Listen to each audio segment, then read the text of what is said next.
Hi there. Thanks for joining us again. This is Space Nuts, a Q&A edition. My name is Andrew Dunkley. Hope you're well.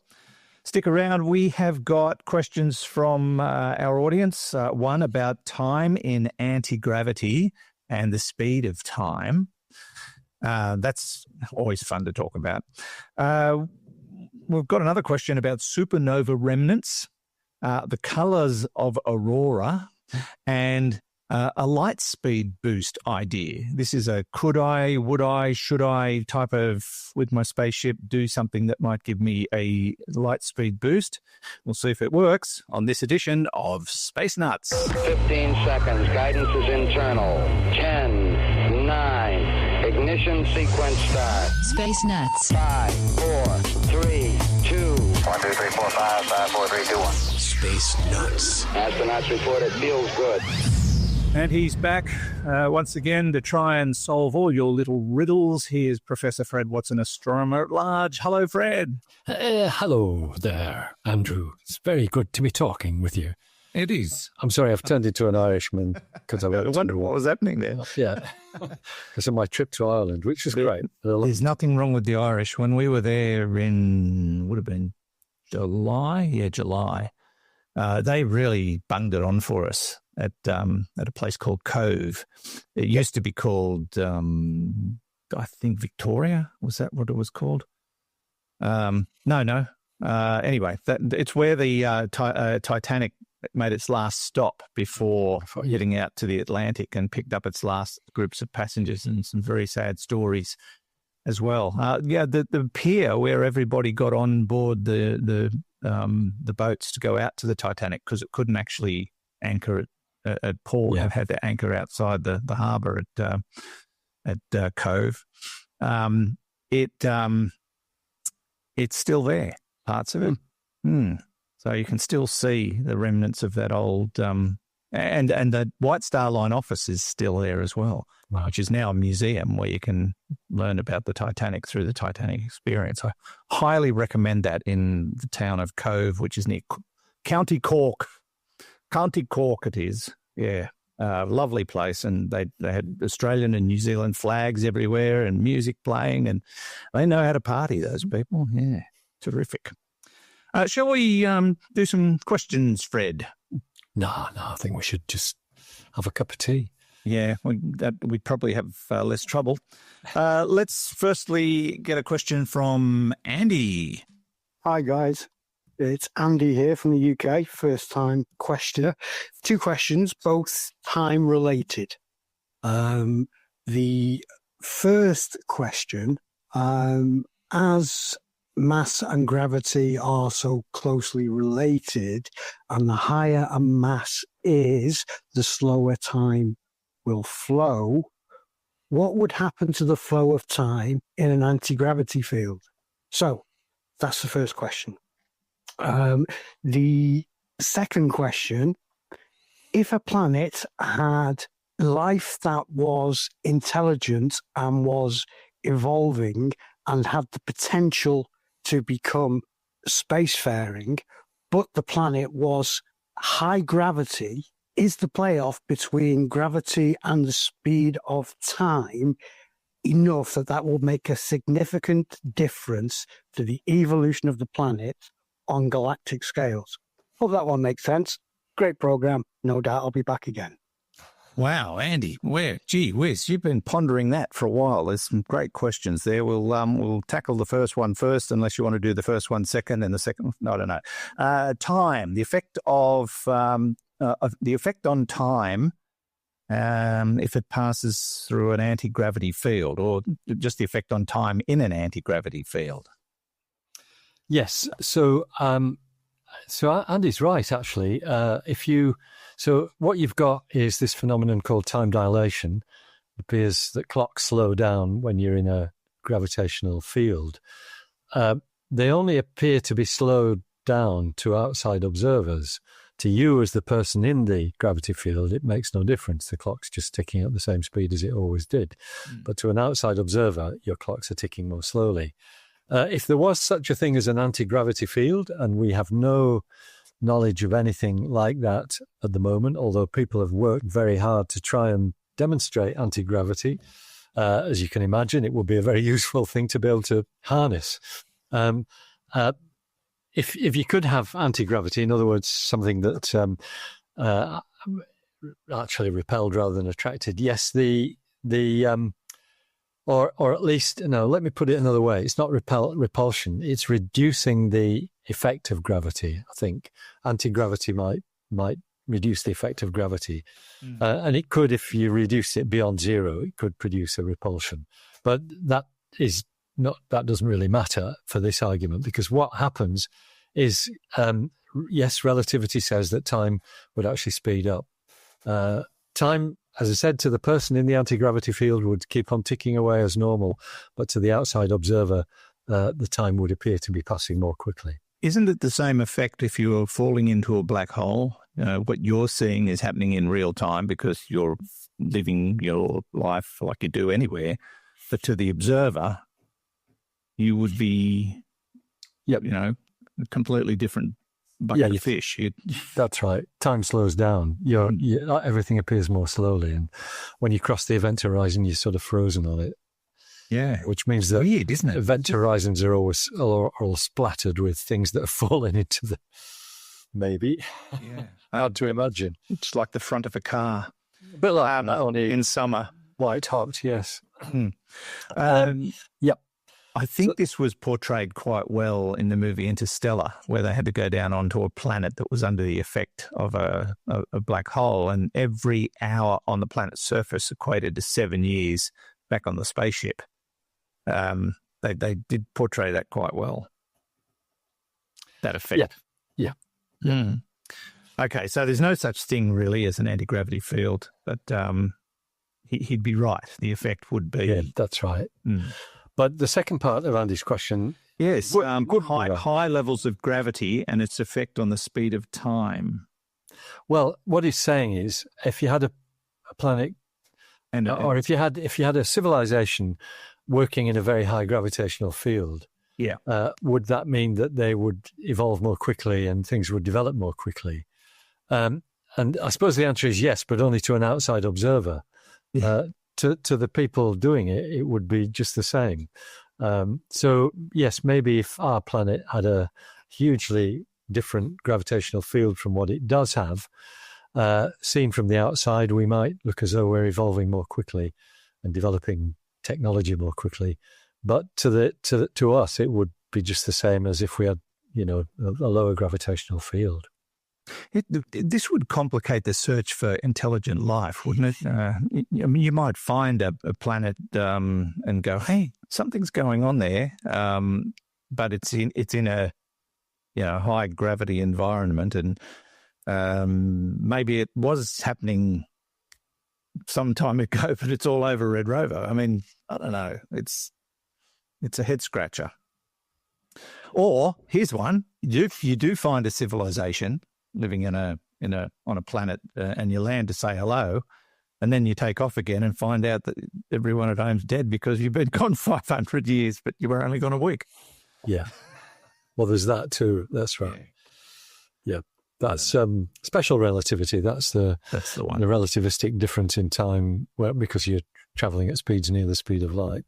Yeah. I mean, it happens on Earth. They've done those tests with highly sensitive clocks and tested them at different altitudes, and they've come back and went, "Oh, look, there's 1,000th of a second's difference in their performance." So that we've moved through time.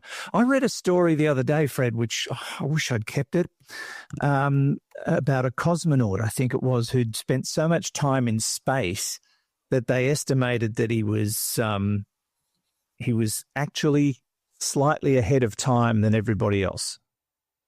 And I can't remember the details, but it was really fascinating. They've released a paper about it. I'll see if I can find it. Yeah, that'd be interesting. I might do that while you answer this next question. Thank you, Andy. I love that idea, though. Keep them coming.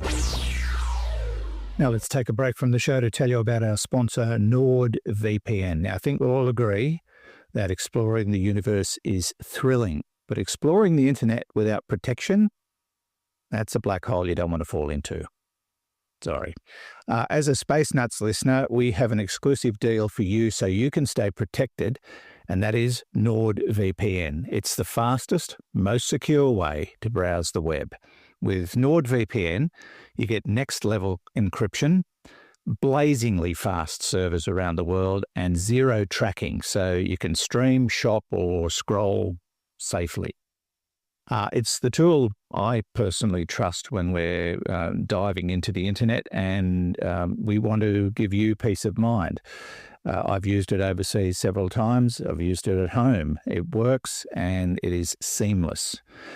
Head to nordvpn.com/spacenuts for an exclusive deal just for Space Nuts listeners.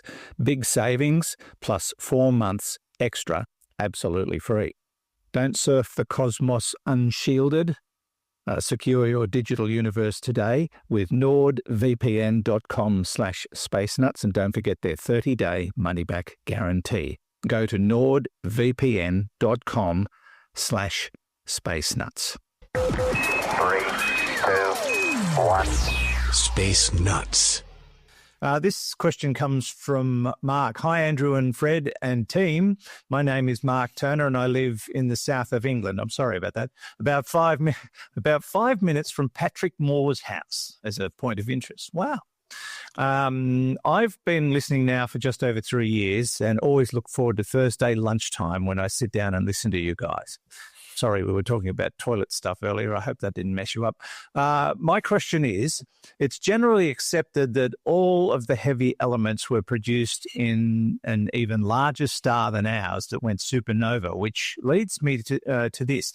Can we still see the remains of the star that made us in the night sky, or do we know at what point in the night sky the star would have been by turning back the cosmic time clock? Keep up the great work, Mark. What do you reckon about that one? So the answer is no, because the what we call the interstellar medium, the gas between the stars, is enriched in its chemical abundance, the amount of heavier elements that are in it. It's enriched over time because of supernova explosions, stars that have detonated and gone through this high temperature process where you get heavier elements created. And some of the heavy elements we now know are created in neutron star collisions, but that doesn't matter which it is. The bottom line is that it's the general interstellar medium that is enriched. So you've got an explosion that takes place, and over millions of years, the debris from that explosion just gets absorbed into the clouds of gas and dust that are then going to form later generations of stars. So there's really no way that the remnants of the star that gave us the heavier elements, there's no way that we can pinpoint that. It may be that some of the supernova remnants that we see, and we see many around the sky, that some of those were responsible for some of the stuff. They were probably responsible for enriching the interstellar medium closer to them than we are. That's kind of the point I guess I want to make. The debris that gave us our enriched interstellar medium is probably long dissipated, and we could not identify it with any of the known supernova remnants because they're still enriching their local environment, if I can put it that way, because they're still intact structures. They're expanding and dissipating, but we see them as intact structures. And so the debris that made us 4.6 billion years ago is basically is nowhere near. It's nothing to do with them. And partly because those explosions took place more recently than the 4.6 billion years ago origin of our own solar system. So the answer is no. We can't identify those remains. And turning back the cosmic time clock, we can do that, but we can't do it in the sort of detail. I mean, we can do it in physical modeling sense, we're not looking at anything unless we're looking at things at great distances where we are looking back in time. But for the physics that you use to model the universe, we can't wind back the clock in enough detail to see where these objects exploded. They may be, many, many thousands, tens of thousands of light years away from where we are now. All they did was enrich the medium around them, and that's where we found our own solar system being formed. So we can't look back in time in that regard. Okay. Thank you, Mark. By the way, I was a pretty regular visitor to Patrick Moore while he was still alive, so I know that house well at Chelsea. It was called Farthings. It was a lovely house, actually. And when I used to visit him, he was always very welcoming and always glad to show me around. Wonderful. Wow, lucky you. Yeah. Yeah. Now, just to sort of draw on Mark's question, so he's right about a supernova creating the heavy elements. Yes. So how do they end up being a part of our planet? Is that because the supernovas created the spawning ground, or being, we've run through it? How does that work? Yeah, I mean, it's what I was saying. Basically, you get a supernova explosion, which sends shockwaves out. It sends enriched gas out, and that gas gradually diffuses into the background, what we call the interstellar medium, the gas between the stars. It's very, very rarefied, but that's where that stuff ends up. And as you then get concentrations of that gas into clouds of hydrogen, mostly hydrogen, but other elements as well, because it's been enriched, then that is what would form the next solar system. And so that gradual process of stars forming, exploding, enriching the interstellar medium, then interstellar medium creates other star systems which do the same thing. It's why, as the universe ages, you're going to get an enrichment of the number of quantities of heavier elements that there are within the universe. And that's actually one way that we can measure the ages of stars, by how much of this stuff they've got in them. Because when they were formed, the universe would have been at a certain point of enrichment. That point is fossilized, if I can put it that way, in the star itself by the chemical composition that it demonstrates. Okay, very good. It's a law of diminishing returns, though, isn't it? Eventually, all of this is going to stop happening. Yes, that's right. Eventually, the universe will die because of that, because there won't be any more, and there won't be any gas in which to create supernova explosions, which is the raw material of stars, hydrogen gas. That will all be used up eventually, and we'll have what used to be called the heat death of the universe, unless it starts collapsing on itself again. Well, yeah, I mean, there's all these terrible, perilous things that are going to happen, but it's not going to happen next week. The week after, maybe, because we're on holidays. If we're lucky, over the week after, yeah, that's right. Yeah. Thank you, Mark. Great question. Now, that thing I was trying to look up, I can't find the exact story, but I found something that kind of explains the concept. Apparently, for a 6-month mission on the International Space Station, an astronaut ages 0.005 seconds less than they would on Earth. So this particular cosmonaut that I'm talking about apparently has spent so much time in space that he's actually, I think it's 0.22 minutes younger than he would have been had he not gone into space. It's 5 seconds rather than minutes, yeah. Oh, 0.22 seconds, yes, exactly. Yeah. So I read it last week. I meant to send it to you and I completely forgot. So, but that's the guts of the story. This is Space Nuts. Andrew Dunkley with Professor Fred Watson. Space Nuts. We have a question from one of our regular contributors. This is Casey. Hi guys, this is Casey from Colorado. I just saw Red Northern Lights and it was really incredible. I was hoping that you could please explain why auroras come in different colors.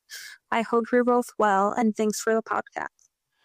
Thank you, Casey. Casey sent in a few questions in recent times, and we're more than happy to answer. She comes up with some interesting ideas.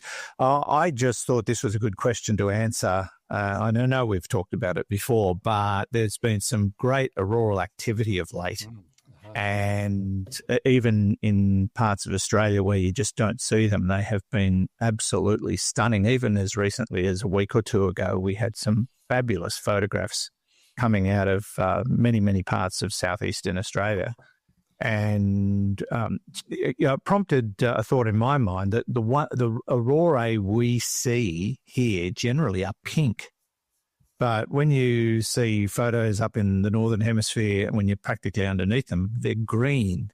And I'm sure the colours can vary into many areas, Fred. I mean, you've taken tours on these to see these things. You've seen that, like, this is boring for you, but it's never boring, actually. No, I can imagine it wouldn't be. Just always spectacular. But you're absolutely right. So when we're up in Alta, which is far northern Norway, or Kiruna, which is far northern Sweden, or Abisko, which is also far northern Sweden, and looking at the aurora, you're basically standing underneath it. And so you see the aurora as it really is. And you've got lots of colours in it. But the pink and red aurorae are typically seen when you're a long way from the action. And the green, the bottom line is the green is talking redshift? No. But we're talking atmospheric. We're talking emission line spectroscopy. Oh, okay. Well, I never would have thought of that. Yeah. So the pink and red aurorae, you'd see them if you're in the northern hemisphere. You'd see them on the northern horizon. In the southern hemisphere, here in Tasmania, you see them very often down in the south. Usually, the green part is below the horizon. It's it's too far over the Earth's curvature to see, and that's why you only see the red. And that's a clue to what's happening here. So what you've got is the atmosphere being excited by radiation from the sun. These subatomic particles charge out from the sun. If you've got a solar flare or something like that, they're going at typically 1 million kilometers an hour. So they take a couple of days to get here. And then they're sort of funneled down the Earth's magnetic field lines, and they're most concentrated near the magnetic poles, which is why it's around the magnetic poles that you see most aurorae. This is a sort of simplified version of the story. Yeah. But what happens is these electrons, and they're accelerated, they're quite high energy. They hit atoms of oxygen and nitrogen in the Earth's atmosphere, and they make them glow. And the important thing here is that those atoms of oxygen and nitrogen, and actually they're molecules as well, O2, which is a pair of oxygen atoms, or N2, which is a pair of nitrogen atoms, they behave differently at different pressures. And of course, as you go up through the atmosphere, the pressure gets steadily lower. So the most common one is the green light, and that's when you've got oxygen being excited to emit this green color. It's what we call a spectrum line. It's a particular wavelength, which means it's a particular color, but it's green. And that works for pressures that you see between about 100 and 200 kilometers above the Earth's atmosphere. Above 200 kilometers, the pressure is lower, and the green line doesn't form, or the green light is not formed. It's actually quenched, and there is a different atomic process that gives rise to red light.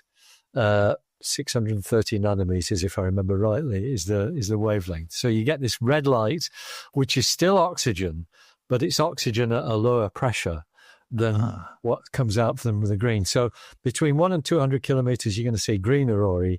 Above that, you're going to see red aurorae. And that's why we only see the red ones if you're looking from Australia, because the green is way below the horizon. If you've got a really powerful stream of subatomic particles, then they will penetrate below 100 kilometers. And that then excites not the oxygen, but the nitrogen. You get what's called molecular excitation. Nitrogen molecules start emitting light, and they emit in several different colors, like deep blue. There is different red. There's sort of greens, and all those mix together to give you something like a purple. Often in a bright aurora, you've got the green auroral curtains, and below that there might be a purple layer as well. And sometimes the colors are so mixed that it turns white, that you actually get a white bottom edge to an aurora. And then you know you've got really high energy electrons. And then You've always seen one of those? yes, I have. I've actually, the very first time we went up there, I've got photographs taken from a place called Lyngenfjord in northern Norway. A very dark site. It was a wonderful place to see the aurora from. And yeah, there were definitely white bottoms on my auroral curtains. Wow. What I was going to say was that's the basic story. But in reality, you get these things all mixing. And so sometimes you do get pinks, and you can actually get some quite odd colors, almost browns, actually. I took some photographs at the beginning of this year in far northern Norway and later in Greenland, where the colouring was almost like a brown colour rather than the reddish that you expect from high altitude aurora. So it's the way the colours mix that give you the different effects. Plus, you've got to add to that the colour response of your camera as well, which can sometimes tell you, give you falsehoods, because the camera itself is basically tuned to take photographs of everyday objects. It's not really tuned to take photographs of things that are emitting only on one wavelength, which the aurora does. Yes, I know. Although while we were up there, northern parts of Europe, Norway, Greenland, Iceland, people did try to take photos of aurora, and a couple of them were successful. I was not. I did see one, but it was summer. Yeah, summer's that's the problem, because there's still so much twilight there. I used to cart around a proper digital camera with me and a tripod to do all these long exposure photographs. But to be honest, now with a smartphone, they are so sensitive you can hand hold them and get really fantastic auroral photographs. Which blew me away the first time I did it, which was the beginning of this year. I tried it a little bit on the previous trip that we had up to Northern Parts, which was in Canada, actually. But this time, at the beginning of this year, in Norway, Sweden, Iceland and Greenland, I just held the smartphone up, and, well, I've got more photographs than I know what to do with, and they're all dramatically good. The smartphone is such amazing technology. It's changed the world. In many ways, particularly when it comes to photography. It was the old Canon Snappies and all those that we used to have with film in them. You got one shot at it and you didn't find out if it was any good for a couple of weeks. Yeah, and the odds are that it wouldn't be, because this sensitivity of film is so much lower than than the sensors that we now use for images. That's the bottom line. Yep. Yeah, the gear is good now. Makes everybody a professional. Well, not quite, but you know what I'm saying. Talk to a professional photographer and they won't actually agree with that. No, they work hard. Thank you, Casey. Great question, and good to hear from you again. Okay, we checked all 4 systems and keying with a go. Space Nuts. Our final question today. Hi, guys. Love the show, etc., etc. He doesn't bandy around much. He's straight to the point. An idea just occurred to me. Mass increases the faster you go, becoming infinite at the speed of light. So, if it were possible to accelerate particles up to relativistic, I hate that word, relativistic speeds in some compact device, and then throw them out of the back of a spacecraft, would the acceleration increase because you're throwing more mass out the back? I did that the other day. It's not pleasant. Kind of an ion engine on steroids. I'm envisioning some kind of small particle accelerator powered by a nuclear power source, preferably fission. Any thoughts? Absolutely welcome. Many thanks and keep up the great work. Lee in Sweden, not to be confused with Swede in Leeton. Oh, okay. Really? Yeah. That's somebody else. No, Lee in Sweden. So, okay, so he's got a particle accelerator on his spaceship, and he's accelerating the particles up to relativistic speeds, and then he's shooting them out the back of the spacecraft. Bigger mass, whatever. Can it accelerate the spacecraft? Yeah. All right. I'm going to read what I've just brought up on the screen in front of me. Relativistic mass ejection in ion motors is not a current technology, but a theoretical concept for future propulsion, where ions would be accelerated to speeds approaching the speed of light. The relativistic aspect refers to the effect of special relativity, where an object's mass appears to increase as it approaches the speed of light, making it harder to accelerate it further. This would require extremely high energy inputs and would involve complex physics, unlike current ion thrusters that use less energetic, but still very high ion ejection velocities. That came from AI. So how's that? Yeah, well, I mean, AI can be very useful. That's kind of what I so steer you up the wrong path. It kept getting done. Yeah, like I had to make some pretty significant inquiries last year, early this year, whatever, about a housing situation, and it just got it so wrong constantly. Yeah. But yeah. So what I've just read out is putting nicely into words what I was going to say, but it's putting it rather more nicely than I would have put it. So there you go. Yeah. All right. So the concept of creating engines that can do these kinds of things is real in science, but only to a certain degree. Yeah. My only worry about it would be, and I guess this is what, the complex physics bit was, you've got different reference frames. You've got the reference frame of the spacecraft. You've got the reference frame of the flow of charged particles coming out the back of it, and you've got a stationary reference frame, and the mass looks different to all of those. So that will be my only worry about that, and it's the thing that I would like to go a bit further into it rather than rely on AI. But the basic principle, I think, is quite right. But I'd have a caveat about just watch out for your reference frame, if I can put it that way. Yeah. I've been toying with AI just to sort of get some concepts in my head about, I mentioned, I don't know if it was this podcast or the previous one where I'm writing a new book, but there's some concepts I wanted to include, but my brain wouldn't go there. So I did use AI to try and learn what I needed to learn to make the thing work the way I wanted to in the story. It's very clever when you want to do things like that. So, did it help? Yeah, very much. Oh, that's interesting. Yeah. In fact, it sometimes gave me way too many concepts. I only wanted one, but it gave me 10. And I'm thinking, oh, hang on. That's all good stuff. I can't use it all. So I had to pick. But I found it very useful. But if you use it the right way, it's a great tool. But for general information, sometimes it can just hit you're throwing a dart and hitting that metal thing around the edge. Oh, right, okay. Because it's throwing information back at you that's too generic, I suppose. Yeah. Sometimes.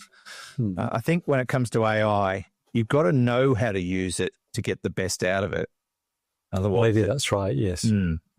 Otherwise, it's dangerous. Yeah, and absolutely. You go the wrong path. Absolutely true. Yeah, I have found it very handy for I've had a few photos over the years that I've wanted to keep, but they've not been really good photos, and it's been really good at cleaning them up. Taking out some of the there's one particular photo that I really love, but it's grainy. Yeah. So you just upload the photo and say, can you? I can't remember the terminology I used, but can you do this? And it takes like a minute or two to recalibrate the photo, and then it gives you its result. And I had a couple of big hits with that worked out well, but I've had a couple that didn't. Yeah. Because it had to try and fill in spaces because of the graininess of the photo. Okay. And what it filled them in with actually changed the subject too much, and I didn't like it. If that makes any sense at all. But, I do find it useful, but it's not a perfect science, and you've got to keep that in mind. Lee, thanks for your question. Did we finish with Lee? I'm pretty sure we did. Yeah. Good on you, Lee. Hope all is well in Sweden, and I'm sure you get to see lots of Aurora too, you lucky duck. That's it, Fred. We are finished. Thank you. You're welcome. I've enjoyed getting my mind bent around some of those issues myself. So thank you, Space Nuts listeners. You keep me on my toes. Yes, they do, don't they? If you would like to send us a question, you can do that through our website, spacenutspodcast.com or spacenuts.io, and you click on the AMA link at the top of the homepage and just fill in the blanks. You can send us your text questions that way, or you can send us an audio question if you've got a device with a microphone, and just remember to tell us who you are and where you're from. Most people do these days. Or you can send us questions via YouTube. We've been getting a few of those, and sometimes they just turn up on social media. It doesn't matter. We'll get to them. Although on social media, the audience tends to deal with them for us. So not many of them filter through. But keep those questions coming. That'll all be good. Fred, we'll see you next week. I think it'll be our last couple of programs before the Christmas break. May well be. That's right. All right. We'll catch you then. Thanks, Fred. Oh, sounds good. And thanks to Hugh in the studio, who went supernova on us because he's got a lot of heavy elements and he's gone to see a dietitian. And from me, Andrew Dunkley, thanks for your company. We'll see you on the next episode of Space Nuts. Bye-bye. Space Nuts. You've been listening to the Space Nuts podcast. Mission complete, Houston. Available at Apple Podcasts, Spotify, iHeartRadio, or your favorite podcast player. You can also stream on demand at Bytes.com. This has been another quality podcast production from Bytes.com.